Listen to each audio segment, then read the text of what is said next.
Welcome to the biology brief channel. Respiration plants എന്ന +1 ബയോളജിയിലെ chapter നമ്മൾ പഠിച്ചുകൊണ്ടിരിക്കുന്നത്. ഇത് രണ്ടാമത്തെ ക്ലാസ്സാണ്. കഴിഞ്ഞ ക്ലാസ്സിൽ ഗ്ലൈക്കോളിസിസ്, ഫെർമെൻറ്റേഷൻ എന്നിവ നമ്മൾ നോക്കിക്കഴിഞ്ഞു. ഇപ്പോൾ നമ്മൾ എയറോബിക് റെസ്പിറേഷൻ തൊട്ടാണ് മുന്നോട്ട് പോകുന്നത്. അപ്പോൾ ടെക്സ്റ്റിലെ സെൻറ്റൻസിൽ നിന്ന് നമുക്ക് തുടങ്ങാം. For aerobic respiration to take place within the mitochondria, the final product of glycolysis, pyruvate, is transported from the cytoplasm into the mitochondria. നമുക്കറിയാം, ഗ്ലൈക്കോളിസിസ് എന്ന് പറയുന്നത് എനേറോബിക് കണ്ടീഷനിലാണ് നടക്കുന്നത്. അതിന് ഓക്സിജൻ വേണ്ട. ഇനി ഓക്സിജന്റെ പ്രസൻസിൽ നടക്കുന്ന കംപ്ലീറ്റ് ഓക്സിഡേഷൻ ഓഫ് പൈറുവേറ്റിനെയാണ് നമ്മൾ എയറോബിക് റെസ്പിറേഷൻ എന്ന് വിളിക്കുന്നത്. അപ്പോൾ എയറോബിക് റെസ്പിറേഷൻ നടക്കാനായിട്ട് ഗ്ലൈക്കോളിസിന്റെ പ്രോഡക്റ്റായ പൈറുവേറ്റ് മൈറ്റോകോൺട്രിയയ്ക്കുള്ളിലേക്ക് കടക്കേണ്ടതായിട്ടുണ്ട്. അങ്ങനെ മൈറ്റോകോൺട്രിയയ്ക്കുള്ളിൽ കടന്നു കഴിഞ്ഞാൽ എയറോബിക് റെസ്പിറേഷൻ നടക്കുന്നു. അതിന് രണ്ട് പ്രധാനപ്പെട്ട ക്രൂഷ്യൽ ഈവൻറ്റ്സ് ടെക്സ്റ്റിൽ പറയുന്നത്. ഒന്നാമത് complete oxidation of pyruvate by the stepwise removal of all the hydrogen atoms leaving 3 molecules of carbon dioxide. ഇവിടെ പൈറുവേറ്റിന്റെ ഘടന കൊടുത്തിട്ടുണ്ട്. COOH, C+O, CH3. ഇതാണ് 3 കാർബൺ. 3 കാർബൺ ഉണ്ട്. 3 കാർബൺ കോമ്പൗണ്ടാണ് പൈറുവേറ്റ്. ഈ 3 കാർബൺ കോമ്പൗണ്ടിൽ നിന്നും 3 കാർബൺ ഡയോക്സൈഡ്. അപ്പോൾ മൊത്തം എല്ലാ ഹൈഡ്രജൻ ആറ്റത്തിനെ റിമൂവ് ചെയ്യുക എന്ന് പറഞ്ഞാൽ പൈറുവേറ്റിന് ഓക്സിഡേഷൻ സംഭവിക്കുക. പൈറുവേറ്റിന് ഓക്സിഡേഷൻ സംഭവിച്ച് 3 മുഴുവൻ ഹൈഡ്രജനും റിമൂവൽ ആകുന്നു. 3 കാർബണും 3 കാർബൺ ഡയോക്സൈഡ് റിലീസ് ചെയ്യപ്പെടുന്ന പ്രോസസ്സാണ് ആദ്യം പറഞ്ഞിരിക്കുന്നത്. രണ്ടാമത് പറഞ്ഞിരിക്കുന്നത് the passing on of the electrons removed as part of the hydrogen atoms to molecular oxygen, simultaneous synthesis of ATP. അപ്പോൾ ഇങ്ങനെ ഹൈഡ്രജൻ റിമൂവ് ചെയ്യുന്നതിനോടൊപ്പം റിമൂവ് ചെയ്യപ്പെടുന്ന ഇലക്ട്രോൺ കാരിയറിൽ കൂടെ പാസ് ചെയ്ത് അവസാനം ഓക്സിജനിൽ എത്തിച്ചേർന്നിട്ട് വാട്ടർ ഫോം ചെയ്യുന്നു. ഈ ഇലക്ട്രോണിന്റെ പാസേജിന്റെ ഭാഗമായിട്ട് അവസാനം ATP സിന്തസിസ് നടക്കും. അതാണ് രണ്ടാമത്തെ പ്രോസസ്സ്. ഇപ്പൊ ആദ്യത്തെ പ്രോസസ്സ് അതിൽ രണ്ട് കാര്യങ്ങളുണ്ട്. ഒന്ന് ഒരു ലിങ്ക് റിയാക്ഷൻ നമ്മൾ പറയും. ലിങ്ക് റിയാക്ഷൻ എന്ന് പറയുന്നത് പൈറുവേറ്റ് ഡീകാർബോക്സിലേഷൻ ആണ്. അതിനോടൊപ്പം തന്നെ try carboxylic acid cycle TCA cycle നടക്കുന്നു ആദ്യം. അപ്പോൾ ഇവ നടക്കുന്നത് മൈറ്റോകോൺട്രിയയുടെ മാട്രിക്സിൽ വെച്ചാണ്. അപ്പോൾ ഈ ഒന്നാമത്തെ ഈവന്റിൽ രണ്ട് കാര്യങ്ങളുണ്ട്. ലിങ്ക് റിയാക്ഷനും TCA സൈക്കിളും കൊണ്ട് നമ്മൾ ഡീറ്റെയിൽ ആയിട്ട് നോക്കാം. അത് നടക്കുന്ന മൈറ്റോകോൺട്രിയൽ മാട്രിക്സിലാണ്. ഇത് രണ്ടാമത്തെ ക്രൂഷ്യൽ ഈവന്റ് നമ്മൾ പറയുന്നത് നമുക്കറിയാം ഇലക്ട്രോൺ ട്രാൻസ്പോർട്ട് സിസ്റ്റം എന്ന് പറയും. അതിനോടൊപ്പം തന്നെ ടെർമിനൽ ഓക്സിഡേഷൻ നടക്കും. അത് നടക്കുന്നത് ഇന്നർ മെംബ്രെയിനിന്റെ സഹായത്തിലാണ്. ഇന്നർ മെംബ്രെയിൻ ഓഫ് മൈറ്റോകോൺട്രിയാണ് രണ്ടാമത്തെ പ്രോസസ്സിന്റെ സ്ഥലം എന്ന് പറയുന്നത്. അപ്പം മുന്നോട്ട് പോകുമ്പോഴത്തേക്ക് അപ്പം ഇനി അടുത്ത TCA സൈക്കിൾ തുടങ്ങുന്നതിന് മുമ്പ് ലിങ്ക് റിയാക്ഷൻ നടക്കുന്നത്. ലിങ്ക് റിയാക്ഷന്റെ ഇക്വേഷനാണ് ഇവിടെ കൊടുത്തിരിക്കുന്നത്. എന്താണ് ആ ലിങ്ക് റിയാക്ഷനിൽ? പൈറുവിക് ആസിഡിൽ നിന്നും ഒരു കാർബൺ ഡയോക്സൈഡ് റിമൂവ് ചെയ്യപ്പെടുന്നു. ഒരു കാർബൺ ഡയോക്സൈഡ് പൈറുവേറ്റിൽ നിന്നും റിമൂവ് ചെയ്തുകൊണ്ട് പൈറുവേറ്റ് 2 കാർബൺ കോമ്പൗണ്ടായ അസറ്റൈൽ കോയായിട്ട് മാറുന്നു. അപ്പോൾ ഇത് TCA സൈക്കിൾ തുടങ്ങുന്നതിന് മുമ്പ് നടക്കുന്ന റിയാക്ഷനാണ്. അപ്പോൾ ഇവിടെ ഈ റിയാക്ഷൻ നടക്കാനായിട്ട് Mg2+ പ്രസൻസ് വേണം. ഇനി കോ എൻസൈമുകളായ NAD+, കോഎൻസൈം A ഇവയുടെയൊക്കെ സഹായം ഉണ്ടെങ്കിൽ ഈ റിയാക്ഷൻ നടക്കുള്ളൂ. അപ്പോൾ തുടക്കത്തിൽ പൈറുവേറ്റ് 2 കാർബൺ കോമ്പൗണ്ട് അസറ്റൈൽ കോയായിട്ട് മാറുന്നു. അതിനോടൊപ്പം ഒരു കാർബൺ ഡയോക്സൈഡ് റിലീസ് ചെയ്യുന്നു. ഇനി ഒരു NADH+ ഇവിടെ ഫോം ചെയ്യുന്നുണ്ട്. അപ്പോൾ നമുക്കറിയാം ഗ്ലൂക്കോസിന് പാർഷ്യൽ ഓക്സിഡേഷൻ നടക്കുമ്പോൾ 2 മോളിക്യൂൾ 2 into എന്ന് കൊടുക്കുക. 2 മോളിക്യൂൾ പൈറുവേറ്റ് ഫോം ചെയ്യും. ഇപ്പോൾ 2 മോളിക്യൂൾ പൈറുവേറ്റ് 2 അസറ്റൈൽ കോയായിട്ട് മാറുകയും 2 NADH ഉണ്ടാകുകയും ചെയ്തൊരു സാഹചര്യമാണ് ഇവിടെ ഉള്ളത്. ഇനി അടുത്ത TCA സൈക്കിളിലേക്ക് കടക്കുന്നത് അസറ്റൈൽ കോയയാണ്. അപ്പോൾ നമ്മൾ പ്രത്യേകം ശ്രദ്ധിക്കേണ്ടത് ഗ്ലൈക്കോളിസിന്റെ പ്രോഡക്റ്റ് പൈറുവേറ്റ് ആണെങ്കിലും TCA സൈക്കിളിൽ കിടക്കുന്നത് അസറ്റൈൽ കോയായിരിക്കും. അതിന് വേണ്ടിയിട്ടാണ് ഈ ലിങ്ക് റിയാക്ഷൻ നടക്കുന്നത്. ലിങ്ക് റിയാക്ഷനിൽ NADH ഫോം ചെയ്യുന്നുമുണ്ട്. നമ്മൾ അടുത്ത TCA സൈക്കിളിലേക്ക് പോകുമ്പോൾ ട്രൈ കാർബോക്സിലിക് ആസിഡ് സൈക്കിൾ. ഈ സൈക്കിൾ ട്രേസ് ചെയ്ത സയന്റിസ്റ്റ് ആണ് ഹാൻസ് ക്രബ്സ് എന്ന് പറയുന്ന സയന്റിസ്റ്റ്. അതുകൊണ്ട് തന്നെ നമ്മളിതിന് മറ്റൊരു പേര് കൂടെ പറയും, ക്രബ്സ് സൈക്കിൾ എന്ന് നമ്മളിതിനെ വിളിക്കും. Krebs cycle. അപ്പോൾ ഈ ട്രൈകാർബോക്സിലിക് ആസിഡ് സൈക്കിൾ ട്രേസ് ചെയ്ത സയന്റിസ്റ്റ് ഹാൻസ് ക്രബ്സ് ആയതുകൊണ്ട് ഇത് നമ്മൾ ക്രബ്സ് സൈക്കിൾ എന്നും പറയും. അപ്പോൾ എന്താ ഇവിടെ സംഭവിക്കുന്നത്? നമ്മൾ നേരത്തെ പറഞ്ഞു ലിങ്ക് റിയാക്ഷൻ നമ്മൾ പഠിച്ചു കഴിഞ്ഞു. Pyruvate decarboxylation, pyruvate 3 carbon compound ആണ്, ഡീകാർബോക്സിലേഷൻ. അപ്പോൾ ഇവിടെ ഒരു കാർബൺ ഡയോക്സൈഡ് റിലീസ് ചെയ്ത് കഴിഞ്ഞാൽ 2 കാർബൺ കോമ്പൗണ്ട് ആയ അസറ്റിൽ കോയായിട്ട് മാറും. ഈ അസറ്റിൽ കോയാണ് TCA സൈക്കിളിൽ പ്രവേശിക്കുന്നതെന്ന് പറഞ്ഞു. അപ്പോൾ ഈ അസറ്റിൽ കോയയിലുള്ള അസറ്റൈൽ ഗ്രൂപ്പ് ഓക്സാലോ അസറ്റേറ്റുമായിട്ട് റിയാക്ട് ചെയ്ത് കണ്ടൻസേഷൻ വിധേയമായിട്ട് സിട്രേറ്റ് ഫോം ചെയ്യുന്നു. സിട്രേറ്റ് നമ്മൾ സിട്രേറ്റ്. അപ്പോൾ ഇവിടെ ഓക്സാലോ അസറ്റേറ്റ് നമുക്കറിയാം 4 കാർബൺ കോമ്പൗണ്ട് ആണ്, അസറ്റൈൽ കോയ 2 കാർബൺ ആണ്. അപ്പോൾ സിട്രേറ്റ് എന്ന് പറയുന്നത് 6 കാർബൺ കോമ്പൗണ്ട് ആണ്, നമുക്കറിയാൻ പറ്റും. അപ്പോൾ ഈ റിയാക്ഷനിൽ സിട്രേറ്റ് സിന്തേസ് എന്ന എൻസൈമാണ് ഈ റിയാക്ഷൻ കാറ്റലൈസ് ചെയ്യുന്നത്. അപ്പം ഈ റിയാക്ഷൻ്റെ ഫസ്റ്റ് സ്റ്റേബിൾ പ്രോഡക്റ്റ് സിട്രേറ്റ് ആയത് നമ്മൾ ഇതിനെ സിട്രിക് ആസിഡ് സൈക്കിൾ എന്ന് വിളിക്കും. ഇനി ഈ സിട്രേറ്റ് അല്ലെങ്കിൽ സിട്രിക് ആസിഡ് തന്നെ 3 കാർബോക്സിലിക് ഗ്രൂപ്പ്, ട്രൈ കാർബോക്സിലിക് ഗ്രൂപ്പുകളുള്ളതുകൊണ്ട് നമ്മളിതിനെ ട്രൈകാർബോക്സിലിക് ആസിഡ് ആയ സിട്രേറ്റ് ട്രൈകാർബോക്സിലിക് ആസിഡ് ആയതുകൊണ്ട് നമ്മളിതിനെ TCA സൈക്കിൾ എന്നും പറയും. അപ്പോൾ ഈ ഫർദർ റിയാക്ഷൻ, അപ്പോൾ ഇതൊരു സൈക്ലിക് ആയിട്ടുള്ള റിങ് പോലെ നടക്കുന്ന സൈക്ലിക് പാത്വേ ആണ്. അപ്പോൾ ഈ പാത്വേക്ക് പല പേരുകളുണ്ടെന്ന് പറഞ്ഞു. ഒന്ന് ക്രബ്സ് കണ്ടുപിടിച്ചുകൊണ്ട് ക്രബ്സ് സൈക്കിൾ എന്ന് പറയും, പിന്നെ ട്രൈകാർബോക്സിലിക് ആസിഡ് സൈക്കിൾ, പിന്നെ അല്ലെങ്കിൽ TCA സൈക്കിൾ എന്ന ഷോർട്ട് ഫോമിൽ പറയും, സിട്രിക് ആസിഡ് സൈക്കിൾ എന്നും പറയും. അപ്പം ഈ സൈക്കിളിന്റെ ഡീറ്റെയിൽ ആയിട്ടുള്ള കാര്യങ്ങൾ ടെക്സ്റ്റിൽ ഡയഗ്രാം വെച്ച് നമുക്ക് പഠിക്കാം. നോക്കൂ, ഇത് സിട്രിക് ആസിഡ് സൈക്കിൾ ടെക്സ്റ്റിലെ അതേ ഡയഗ്രമാണ്. നോക്കൂ, പൈറുവേറ്റ് ഗ്ലൈക്കോളിസിന്റെ എൻഡ് പ്രോഡക്റ്റ് പൈറുവേറ്റ് ആണ്. ഈ പൈറുവേറ്റിന് ലിങ്ക് റിയാക്ഷൻ വഴി കാർബൺ ഡയോക്സൈഡ് റിലീസ് ആകുന്നു, കോയെ എൻ്റർ ചെയ്യുന്നു, NAD പ്ലസ് NADH പ്ലസ് ആയി മാറും. ഇവിടെ ഹൈഡ്രജൻ ലഭിക്കുന്നു, ഹൈഡ്രജൻ ലഭിച്ചത് NAD പ്ലസ് റെഡ്യൂസ് ചെയ്ത് NADH പ്ലസ് ആയി മാറി. ഇനി അപ്പോൾ അവിടുത്തെ പ്രോഡക്റ്റ് അസറ്റിൽ കോഎൻസൈം A ആണ്, നമുക്കറിയാം 2 കാർബൺ കോമ്പൗണ്ട് ആണ്. നമ്മൾ നേരത്തെ പറഞ്ഞു ഈ അസറ്റിൽ കോഎൻസൈം ഓക്സാലോ അസറ്റിക് ആസിഡുമായിട്ട് കമ്പൈൻ ചെയ്ത് ഫസ്റ്റ് പ്രോഡക്റ്റ് ആയിട്ടുള്ള സിട്രിക് ആസിഡായി മാറുന്നു. ഇനി അടുത്ത 2 റിയാക്ഷനും ഡീകാർബോക്സിലിക് റിയാക്ഷനുകളാണ്. സിട്രിക് ആസിഡ് ആൽഫ കീറ്റോഗ്ലൂട്ടാറിക് ആസിഡായി മാറുന്നു. അപ്പോൾ അവിടെ ഒരു കാർബൺ റിലീസ് ആകുന്നു, ഡീകാർബോക്സിലേഷൻ. അപ്പോൾ അവിടെ റിലീസ് ആകുമ്പോഴത്തേക്ക് NAD പ്ലസ്, അവിടെയും NADH പ്ലസ് ആയി മാറുന്നു. അടുത്ത ആൽഫ കീറ്റോഗ്ലൂട്ടാറിക്, അപ്പോൾ ഒരു കാർബൺ ഡയോക്സൈഡ് അവിടെ പോകുമ്പോഴത്തേക്ക് ആൽഫ കീറ്റോഗ്ലൂട്ടാറിക് ആസിഡ് 5 കാർബൺ കോമ്പൗണ്ട് ആയി മാറുന്നു. ഈ സിട്രിക് ആസിഡ് സൈക്കിളിലെ ഏക 5 കാർബൺ കോമ്പൗണ്ട് ആണ് ആൽഫ കീറ്റോഗ്ലൂട്ടാറിക് ആസിഡ്. ഈ ആൽഫ കീറ്റോഗ്ലൂട്ടാറിക് ആസിഡ് വീണ്ടും ഡീകാർബോക്സിലേഷൻ വിധേയമായി സക്സിനൈൽ കോയയായിട്ട് മാറുന്നു. അപ്പോൾ ഇവിടെ ഒരു കാർബൺ ഡയോക്സൈഡ് പോകുന്നു, ഇവിടെ കോഎൻസൈം A വരുന്നു, അങ്ങനെ സക്സിനൈൽ കോയ ഉണ്ടാകുന്നു. അവിടെയും NAD plus NADH plus H plus form ചെയ്യുന്നു. ഇനി സക്സിനൈൽ കോയിൽ നിന്ന് കോയ റിലീസ് ആകുന്നു, കോയ റിലീസായിട്ട് സക്സിനൈൽ കോയ സക്സിനിക് ആസിഡ് ആയിട്ട് മാറും. അപ്പോൾ ഈ റിയാക്ഷനിൽ നോക്കുകയാണെങ്കിൽ GDPയിൽ നിന്ന് GTP ഫോം ചെയ്യുന്നത് കാണാം. GDPയിൽ നിന്ന് GTP ഫോം ചെയ്യുന്നത് കാണാം. when succinyl CoA is converted to succinic acid, GTP is formed from GDP. അപ്പോൾ ഈ റിയാക്ഷൻ തന്നെ നമുക്കറിയാം GDPയിൽ നിന്നും GTP ഫോം ചെയ്യുമ്പോൾ ഇത് ADPയിൽ നിന്നും ATP ഫോം ചെയ്യുന്ന റിയാക്ഷൻ, ഇതൊരു കപ്പിൾഡ് റിയാക്ഷൻ ആണ്. അപ്പോൾ GDPയിൽ നിന്നും GTP ഫോം ചെയ്യുമ്പോൾ അത് ഒരു കപ്പിൾഡ് റിയാക്ഷനിൽ കൂടെ ATP ആയിട്ട് മാറും, ADP കൺവേർട്ട് ചെയ്ത് ATP ആയിട്ട് മാറും. അപ്പം നമുക്കിതിനെ ഈ GTP നമുക്കൊരു ATP ആയിട്ട് തന്നെ കണക്കാക്കാം, എനർജി റിച്ച് കോമ്പൗണ്ട് ATP ആയിട്ട് കണക്കാക്കാം. മാത്രമല്ല ഈ ഒരു ഫോസ്ഫേറ്റിന്റെ അഡീഷൻ നമ്മൾ പറയും സബ്സ്ട്രേറ്റ് ലെവൽ ഫോസ്ഫോറിലേഷൻ എന്ന് പറയും. Substrate level phosphorylation. അപ്പോൾ TCA സൈക്കിൾ വെച്ച് തന്നെ ഡയറക്റ്റ് ആയിട്ട് ATP ഫോം ചെയ്യുന്നുണ്ട്. ഈ ATP ഫോം ചെയ്യാനായിട്ട് ഫോസ്ഫേറ്റ് ഗ്രൂപ്പ് ആഡ് ചെയ്യപ്പെടുന്നത് നമ്മൾ സബ്സ്ട്രേറ്റ് ലെവൽ. അപ്പോൾ ഏക സബ്സ്ട്രേറ്റ് ലെവൽ ഫോസ്ഫോറിലേഷൻ എന്ന് പറയുന്നത് ഫോർമേഷൻ ഓഫ് GTP ആണെന്നുള്ള കാര്യം നിങ്ങൾ ഓർമ്മിക്കുക, എക്സാമിന് ചോദിക്കാം. ഇനി ഈ സക്സിനിക് ആസിഡ് ഫ്യൂമാരിക് ആസിഡ് ആയിട്ട് മാറുന്ന ഒരു എക്സെപ്ഷണൽ റിയാക്ഷനാണ്. കാരണം ഈ റിയാക്ഷൻ കൺട്രോൾ ചെയ്യുന്ന എൻസൈമായ സക്സിനൈൽ ഡീഹൈഡ്രോജിനേസ് എന്ന് പറയുന്നത് മൈറ്റോകോൺഡ്രിയയുടെ ഇന്നർ മെംബ്രെയിനിലുള്ള ഇന്റഗ്രൽ പ്രോട്ടീനാണ്. അപ്പോൾ ബാക്കി ഈ സിട്രിക് ആസിഡ് സൈക്കിളിലെ എല്ലാ പ്രോട്ടീനുകളും മൈറ്റോകോൺഡ്രിയയുടെ മാട്രിക്സിൽ കാണാൻ കഴിയുമ്പോൾ ഈ ഒരു എൻസൈം മാത്രം ഇന്നർ മെംബ്രെയിൻ്റെ ഇന്റഗ്രൽ പ്രോട്ടീൻ ആണ്. അപ്പോൾ അതിൻ്റെ മാത്രമല്ല ഈ സക്സിനൈൽ ഡീഹൈഡ്രോജിനേസ് എന്ന് പറയുന്നത് നമ്മുടെ അടുത്ത് പഠിക്കാൻ പോകുന്ന ഇലക്ട്രോൺ ട്രാൻസ്പോർട്ട് ചെയിനുള്ള കോംപ്ലക്സ് 2 കൂടിയാണ്. അപ്പോൾ അവിടെ കുറേ കോംപ്ലക്സ് ഉണ്ടെന്ന് നമ്മൾ പഠിക്കും.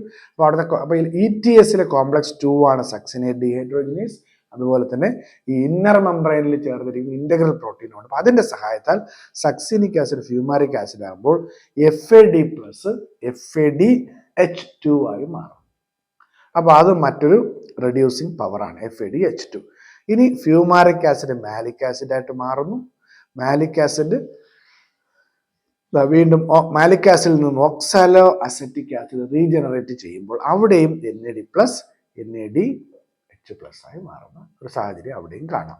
അപ്പോൾ ഇതിൽ നിന്ന് നിങ്ങൾക്ക് പൈറുവേറ്റ് മുതൽ ക്രെബ്സ് സൈക്കിളിന്റെ മൊത്തം ഡീറ്റെയിൽസ് അറിയാൻ പറ്റും. ഇതിൽ തന്നെ ഓരോ ഇന്റർമീഡിയറി കോമ്പൗണ്ടുകൾ, അപ്പം ഓരോന്നിനും സിട്രിക് ആസിഡ് അതിന് ഓക്സിഡേഷൻ സംഭവിച്ച ആൽഫ കീറ്റോഗ്ലൂട്ടാറിക്, അതിന് ഓക്സിഡേഷൻ സംഭവിക്കുമ്പോൾ സക്സിനൈൽ കോയ ഉണ്ടാകുന്നു. അപ്പോൾ അങ്ങനെയുള്ള ഓക്സിഡേഷൻ റിഡക്ഷൻ റിയാക്ഷൻ നിറഞ്ഞ ഒരു സിട്രിക് ആസിഡിന്റെ ഒരു സൈക്കിളിന്റെ ഒരു പിക്ചർ നിങ്ങൾക്ക് കിട്ടും. ഇവിടെ ഓരോ ഇന്റർമീഡിയറ്റ് കോമ്പൗണ്ടിന്റെയും കാർബണിന്റെ നമ്പറുകളെല്ലാം കൃത്യമായിട്ട് നോക്കിയിട്ടുണ്ട്. ഈ ഒരു ചാർട്ട് നിങ്ങൾ എഴുതി ക്ലിയർ ആയിട്ട് പഠിക്കണം.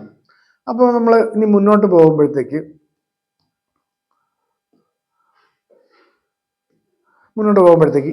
ഇതുവരെ നമുക്കറിയാം ഗ്ലൈക്കോളിസിന്റെ ഭാഗമായിട്ട് ഗ്ലൂക്കോസ് പൈറുവേറ്റ് ആയിട്ട് മാറിയത് നമ്മൾ പറഞ്ഞു. പൈറുവേറ്റ് ആയിട്ട് മാറുമ്പോൾ ഇവിടെ നമുക്ക് കിട്ടുന്ന 2 ATP അവിടെ നെറ്റ് ഗെയിൻ ആയിട്ട് കിട്ടുന്നു. ഇനി പൈറുവേറ്റിൽ നിന്നും അസറ്റൈൽ കോയ ഉണ്ടാകുമ്പോഴത്തേക്ക് നമുക്കിവിടെ അപ്പോൾ 2 പൈറുവേറ്റ് ആണ്. അപ്പോൾ 2 NADH+H+ ഉണ്ടാകും നമുക്കറിയാൻ പറ്റും. ഇനി ക്രെബ്സ് സൈക്കിൾ, അപ്പോൾ ക്രെബ്സ് സൈക്കിൾ 2 പൈറുവേറ്റ് ആണ്. അപ്പോൾ 2 ക്രെബ്സ് സൈക്കിൾ നടക്കുന്നു. അപ്പോൾ ഓരോ ക്രെബ്സ് സൈക്കിളിലും 3 NADH+. അപ്പോൾ മൊത്തത്തിൽ നമുക്ക് 6 NADH+ ഉണ്ടാകുന്നതായിട്ട് കാണാം. അതുപോലെ തന്നെ 2 FADH2 കാണാം. അതുപോലെ ഒരു ATPയും ഫോം ചെയ്ത് നമുക്കിവിടെ കാണാൻ പറ്റും. അപ്പോൾ ഇതുവരെയുള്ള റിയാക്ഷനിൽ നമുക്ക് കിട്ടുന്നത് NADH കിട്ടുന്നുണ്ട്, FADH2 കിട്ടുന്നുണ്ട്, ATP ലഭിക്കുന്നുണ്ട്. എന്നാൽ ഇവിടെ എങ്ങും നമ്മൾ ഓക്സിജനെ പരാമർശിച്ച് കണ്ടില്ല. ഓക്സിജൻ, അപ്പോൾ റെസ്പിറേഷനിൽ ഓക്സിജന്റെ റോള് നമുക്ക് ഇത്രയും കാര്യങ്ങളൊന്നും മനസ്സിലാക്കാൻ കഴിയുന്നില്ല. അപ്പോൾ അവസാന ഘട്ടത്തിലാണ് ഓക്സിജൻ വരുന്നത്. അതുപോലെ തന്നെ ഈ NADH+ FADH2ൽ നിന്നും എങ്ങനെ ATP ഉണ്ടാകുന്നുള്ള കാര്യം നമ്മൾ ഇതുവരെ എക്സ്പ്ലെയിൻ ചെയ്തിട്ടില്ല. അപ്പോൾ അതിനൊക്കെ മറുപടി തരുന്ന ഒരു സിസ്റ്റമാണ് നമ്മൾ അടുത്ത് നോക്കുന്നത്, ഇലക്ട്രോൺ ട്രാൻസ്പോർട്ട് സിസ്റ്റം. അപ്പം എന്താണ് ഇതിന്റെ പ്രത്യേകത? എന്തിനാണ് ഇലക്ട്രോൺ ട്രാൻസ്പോർട്ട് സിസ്റ്റം നടക്കുന്നത്? To release and utilise energy stored in NADH and FADH2. FADH2ലെയും NADHലെയും ഉള്ള എനർജി എങ്ങനെയാണ് യൂട്ടിലൈസ് ചെയ്യപ്പെടുന്നത്? അപ്പോൾ യൂട്ടിലൈസ് ചെയ്യപ്പെടണമെങ്കിൽ അതിൽ നിന്ന് ATP ഫോം ചെയ്യണം. അപ്പോൾ ATP ഫോം ചെയ്യാനായിട്ട് ഏറ്റവും ഒടുവിൽ നടക്കുന്ന ഒരു പ്രോസസ്സാണ് ഇലക്ട്രോൺ ട്രാൻസ്പോർട്ട് സിസ്റ്റം. അപ്പോൾ ഇവിടെ ഈ NADHനും FADHനും ഓക്സിഡൈസ് ചെയ്യപ്പെടുന്നു. ഈ ചെയിനിൽ കൂടെ ഓക്സിഡൈസ് ചെയ്യപ്പെടുന്നു. ഇതിന്റെ ഫലമായിട്ട് പ്രോട്ടോണുകളൊപ്പം ഇലക്ട്രോൺ പാസ് ചെയ്ത് ഇലക്ട്രോൺ അവസാനം ഓക്സിജനിലെത്തുകയും ഓക്സിജന്റെ ഇലക്ട്രോൺ കമ്പൈൻ ചെയ്തുകൊണ്ട് വാട്ടർ ഉണ്ടാകുന്ന ഒരു സാഹചര്യം നമുക്ക് ഇലക്ട്രോൺ സിസ്റ്റത്തിൽ കാണാം. ഇനി ഇലക്ട്രോൺ ട്രാൻസ്പോർട്ട് സിസ്റ്റത്തിൽ തന്നെ 5 കോംപ്ലക്സുകൾ കാണാം. 5 കോംപ്ലക്സുകളുടെ പേരൊന്ന് ജസ്റ്റ് ഓർത്ത് പോവുക. ആദ്യം ഒന്നാമത്തെ കോംപ്ലക്സ് NADH ഡീഹൈഡ്രോജിനേസ് ആണ്. രണ്ടാമത്തെ നമ്മൾ ആൾറെഡി പറഞ്ഞു കഴിഞ്ഞു, ക്രെബ്സ് സൈക്കിളിലെ എൻസൈമായ സക്സിനേറ്റ് ഡീഹൈഡ്രോജിനേസ് ആണ് കോംപ്ലക്സ് 2. കോംപ്ലക്സ് 3 സൈറ്റോക്രോം BC1 ആണ്. സൈറ്റോക്രോം 4ാമത്തെ കോംപ്ലക്സ് സൈറ്റോക്രോം C ഓക്സിഡേസ് ആണ്. 5ാമത്തത് ATPയുടെ കപ്ലിംഗ് വഴി ATP ഫോം ചെയ്യുന്ന FOF1 കോംപ്ലക്സ് ആണ് 5ാമത്തെ കോംപ്ലക്സ്. ഇപ്പോൾ ഇലക്ട്രോൺ ട്രാൻസ്പോർട്ട് സിസ്റ്റം മൊത്തം 5 കോംപ്ലക്സുകളുണ്ട്. ഈ കോംപ്ലക്സുകൾ കൂടെ എങ്ങനെ ഇലക്ട്രോൺ ട്രാൻസ്പോർട്ട് ചെയ്യുന്നു, എങ്ങനെ ATP ഫോം ചെയ്യുന്നു എന്നുള്ളത് ടെക്സ്റ്റിലുള്ള ആ ചാർട്ട് ഉപയോഗിച്ച് നമുക്ക് നോക്കാം. അപ്പോൾ ഇതാണ് ഇലക്ട്രോൺ ട്രാൻസ്പോർട്ട് സിസ്റ്റത്തിന്റെ ഒരു ഘടന. എന്താണ് നോക്കൂ, ഇവിടെ മൈറ്റോകോൺഡ്രിയൽ മാട്രിക്സ് ഇവിടെ ലേബൽ ചെയ്തിട്ടുണ്ട്. മൈറ്റോകോൺഡ്രിയൽ മാട്രിക്സ് ഇവിടെ കാണാം. ഇനി ബ്ലൂ കളറിൽ കാണിച്ചിരിക്കുന്നത് ഇന്നർ മൈറ്റോകോൺഡ്രിയൽ മെംബ്രെയിൻ ആണ്. ഇനി ഇത് മൈറ്റോകോൺഡ്രിയൽ നിങ്ങൾക്കറിയാം, ഒരു ഔട്ടർ മൈറ്റോകോൺഡ്രിയൽ മെംബ്രെയിൻ ഇവിടെ കാണാം. ഈ 2 മെംബ്രെയിൻ്റെ ഇടയ്ക്കുള്ള സ്പേസിനെ നമ്മൾ ഇന്നർ മെംബ്രെയിൻ സ്പേസ് എന്ന് വിളിക്കുന്നു. അപ്പൊ ഈ ഒരു സ്ട്രക്ചർ ആദ്യം മനസ്സിലാക്കി വേണം. അപ്പൊ matrix, inner membrane, outer membrane, Inter membrane space, ഇത്രയും വേണം.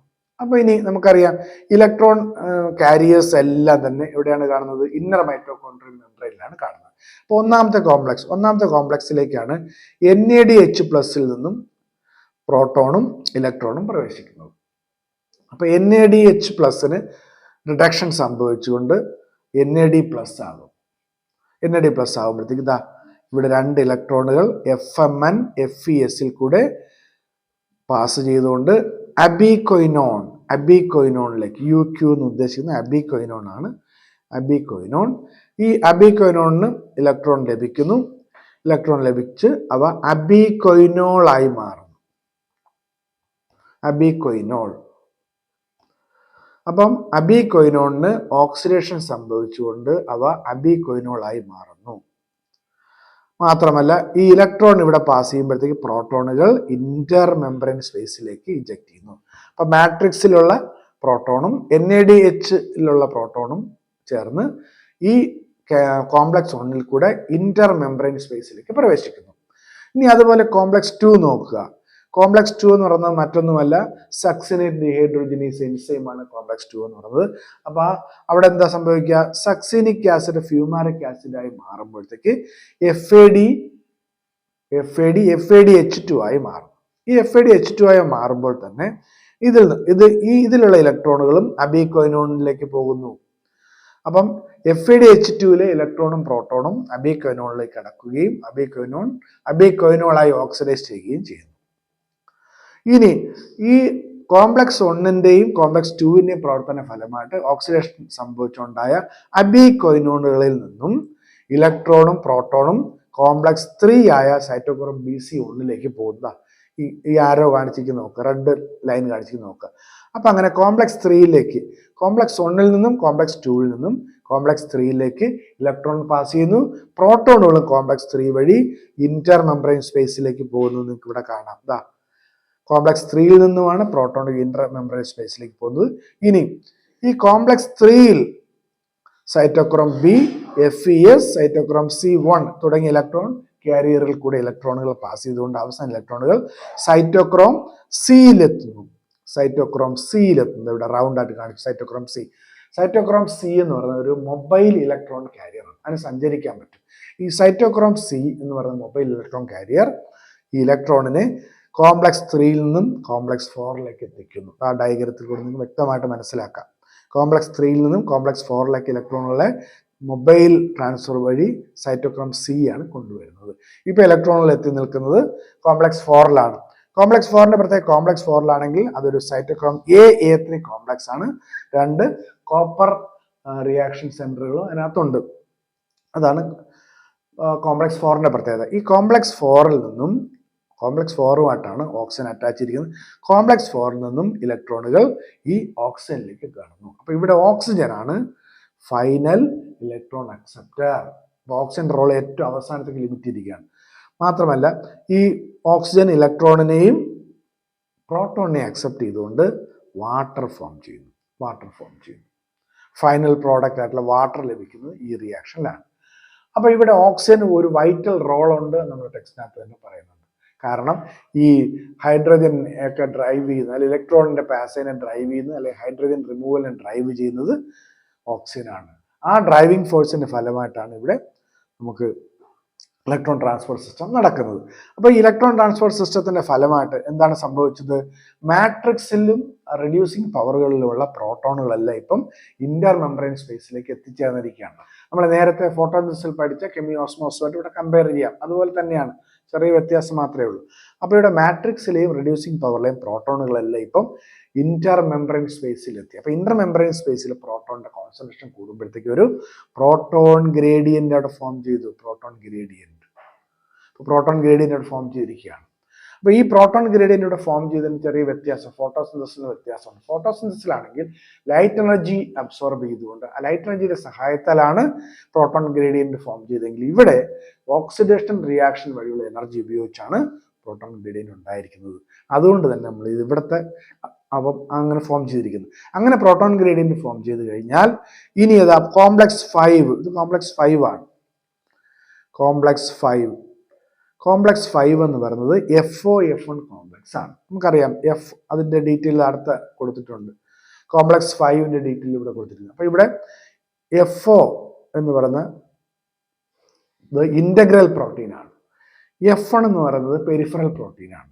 അപ്പൊ F1 എന്ന് പറയുന്നത് നമുക്കറിയാം, അത് ATP സിന്തേസ് സിന്തേസ് എന്ന് പറയുന്ന ഒരു പ്രോട്ടീൻ ഒരു എൻസൈമായിട്ടാണ് ഈ F1 പ്രവർത്തിക്കുന്നത്. അപ്പൊ ഇങ്ങനെ ഇവിടെ ഔട്ടർ സൈഡിൽ നമുക്കറിയാം പ്രോട്ടോണിന്റെ കോൺസെൻട്രേഷൻ കൂടുതലാണ്.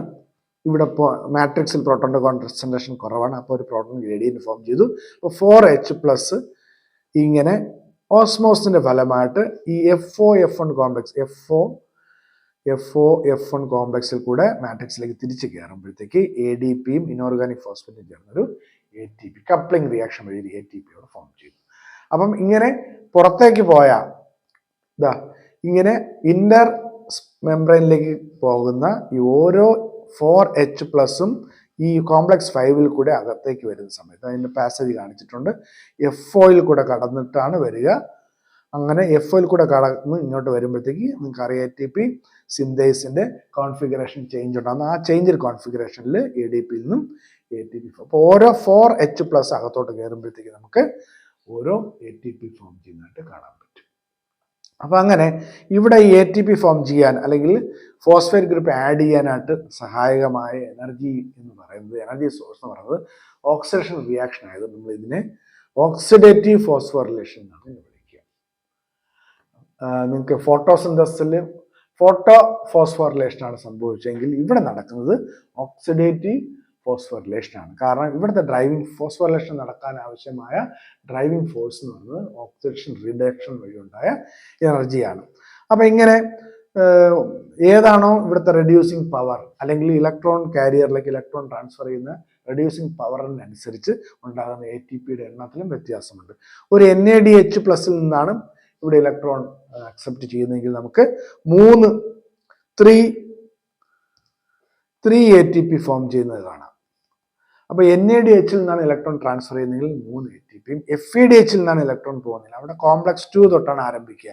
അങ്ങനെയാണെങ്കിൽ 2 ATP മോളിക്യൂൾസ് മാത്രമേ ഇവിടെ ഫോം ചെയ്യുള്ളൂ. അപ്പോൾ ഇവിടെ ഇലക്ട്രോൺ ട്രാൻസ്പോർട്ട് സിസ്റ്റത്തിലേക്ക് ഇലക്ട്രോൺ ഡൊണേറ്റ് ചെയ്യുന്ന റെഡ്യൂസിങ് പവർ അനുസരിച്ച് ഉണ്ടാകുന്ന ATPക്ക് വ്യത്യാസമുണ്ടെന്ന് കാണാൻ പറ്റും. അപ്പോൾ ഇനി നമ്മൾ അടുത്ത നോക്കുന്ന ഒരു റെസ്പിറേറ്ററി ബാലൻസ് ഷീറ്റിലേക്കാണ് നമ്മൾ അടുത്ത് പോകുന്നത്. Respiratory balance sheet. അപ്പോൾ ഈ റെസ്പിറേഷൻ വഴി ഉണ്ടാകുന്ന എനർജി എത്രയാണെന്നുള്ള കണക്കൂട്ടലാണ്.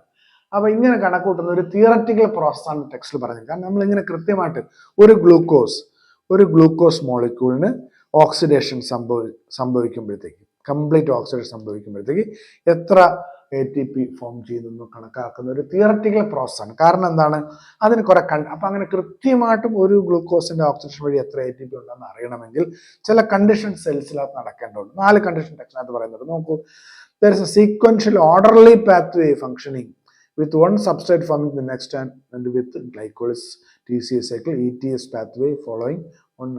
അപ്പൊ കൃത്യമായിട്ടും ഗ്ലൈക്കോളിസും TCA സൈക്കിളും ഇലക്ട്രോൺ ട്രാൻസ്പോർട്ട് പാത്വേയും കൃത്യമായിട്ട് നടക്കണം. മറ്റൊന്നിലേക്ക് വ്യതിചലിച്ചു പോകാതെ അവ ഒന്നിന് പിറകെ ഒന്നായിട്ട് കൃത്യമായിട്ട് നടന്നാൽ മാത്രമേ കറക്റ്റായിട്ട് എനർജി ബാലൻസ് ഷീറ്റ് കണക്കാക്കാൻ പറ്റുള്ളൂ. NADH synthesised in glycolysis transferred. അപ്പൊ ഗ്ലൈക്കോളിസ് സിന്തസൈസ് ചെയ്യപ്പെടുന്ന NADH കൃത്യമായിട്ട് മൈറ്റോകോൺട്രിയയിൽ കടക്കുകയും അവ ഓക്സിഡേറ്റീവ് ഫോസ്ഫോറിലേഷന് വിധേയമാവുകയും ചെയ്യേണ്ടതുണ്ട്. None of the intermediates in the pathway are utilized to synthesize any other compound. അപ്പോൾ റെസ്പിറേറ്ററി പാത്വേയിലുള്ള കോമ്പൗണ്ടുകൾ നിർമ്മിക്കാനല്ലാതെ വേറെ ഒരു മറ്റു പാത്വേയിലെ കോമ്പൗണ്ട് നിർമ്മിക്കാൻ ഇവിടുത്തെ ഇന്റർമീഡിയറ്റ്സ് ഉപയോഗിക്കാൻ പാടില്ല. അതുപോലെ only glucose being respirated no other. ഇവിടെ റെസ്പിറേഷൻ വിധേയമാകുന്നത് ഗ്ലൂക്കോസ് തന്നെയായിരിക്കും, വേറെ റെസ്പിറേറ്റർ സംബന്ധിച്ച് ആകാൻ പാടില്ല. അപ്പോൾ ഈ കണ്ടീഷൻസ് ഒക്കെ വരണം. ഈ കണ്ടീഷൻസ് എല്ലാം അതുപോലെ ഒരു ലിവിങ് സിസ്റ്റത്തിൽ പോസിബിൾ അല്ല.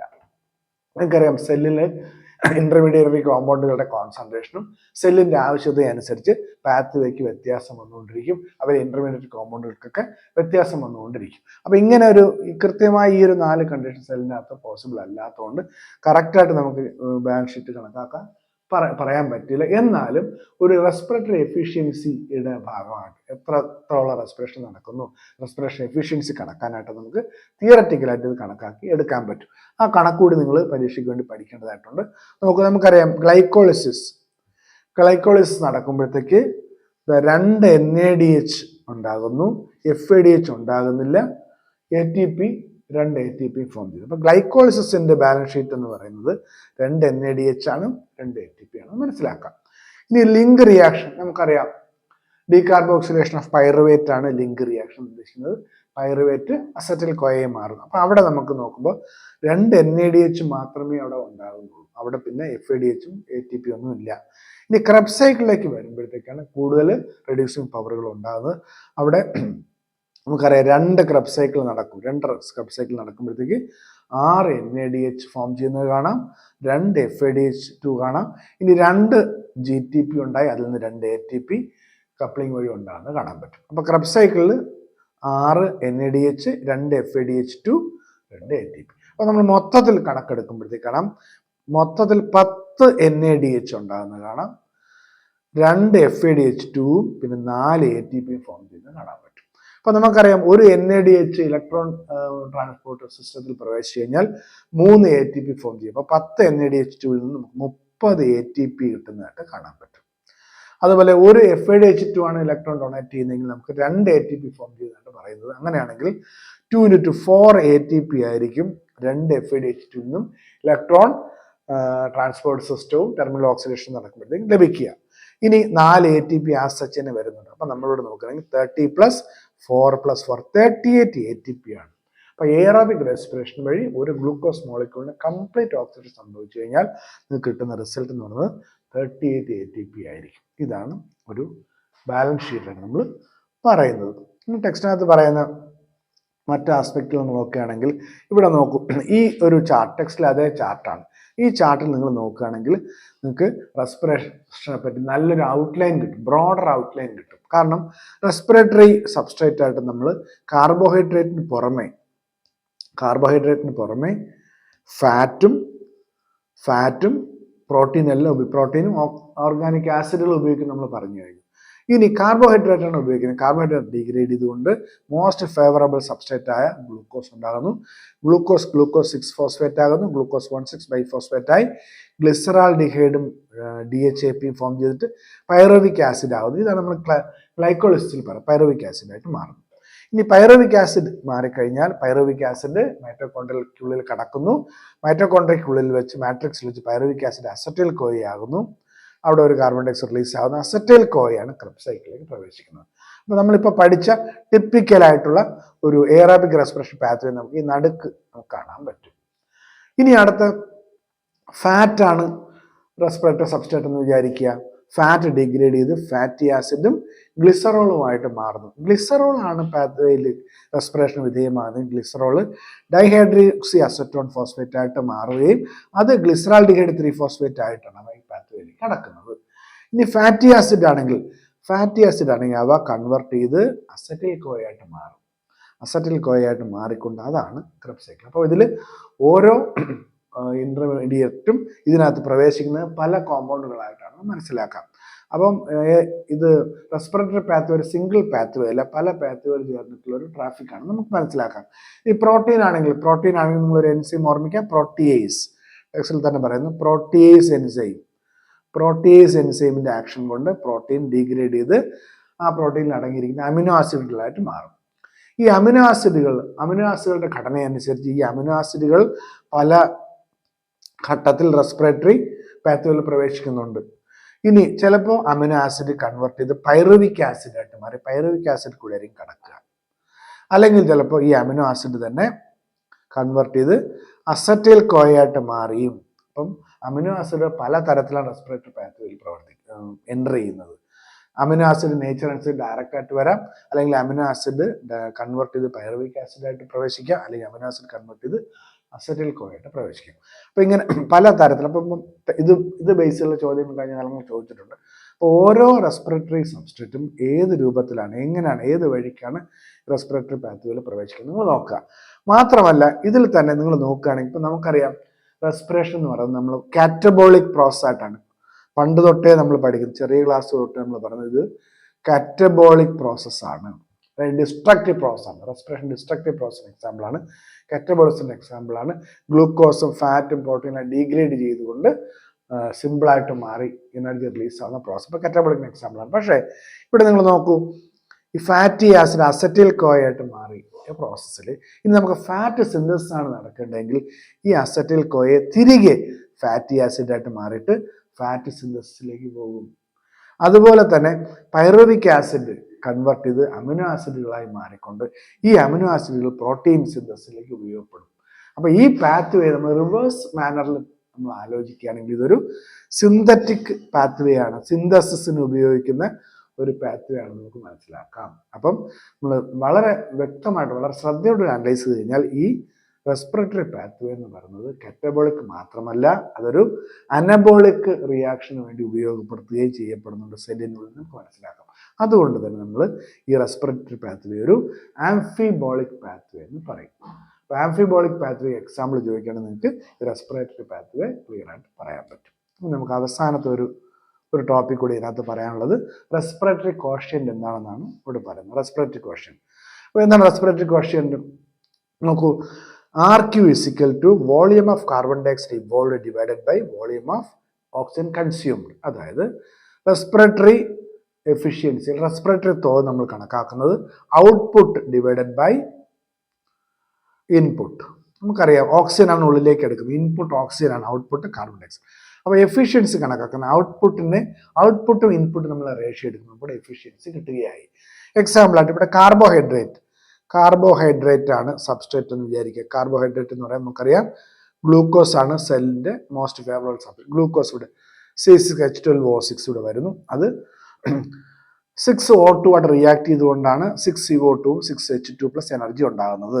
അപ്പോൾ ഇവിടെ നമ്മൾ പരിശോധിക്കുകയാണെങ്കിൽ RQ കണക്കാക്കാൻ പുറത്തേക്ക് വരുന്നത് 6O2 ആണ്, അകത്തേക്ക് എടുക്കുന്നത് പുറത്തേക്ക് വരുന്നത് 6CO2, അകത്തേക്ക് എടുക്കുന്നത് 6O2. അപ്പം 6CO2 ഡിവൈഡ് ബൈ 6O2 എന്ന് പറയുമ്പോൾ 1 ആണ്.